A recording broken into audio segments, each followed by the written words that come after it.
ఏంటి 100 గ్రాములు 100 రూపాయలా? నేను చెప్పేది చింత చిగురు గురించి అండి. ఈ వేసవికాలంలో మామిడి పళ్ళు ఎంత ఫేమస్సో చింత చిగురు కూడా అంతే ఫేమస్.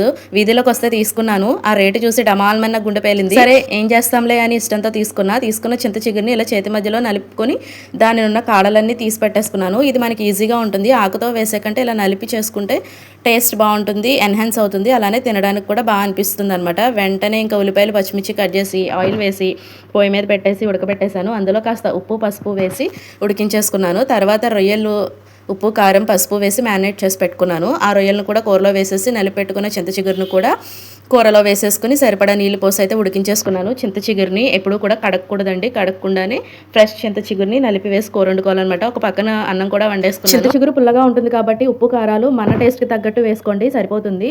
ఎలాంటి మసాలాలు లేకుండా కేవలం ఉప్పు కారం పసుపు నూనెతో అయితే ఈజీగా వండేసుకోవచ్చు. చాలా అంటే చాలా అద్భుతంగా ఉంటుంది కూర.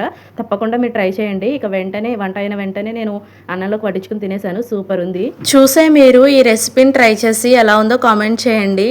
వీడియోని లైక్ చేయండి. బాయ్.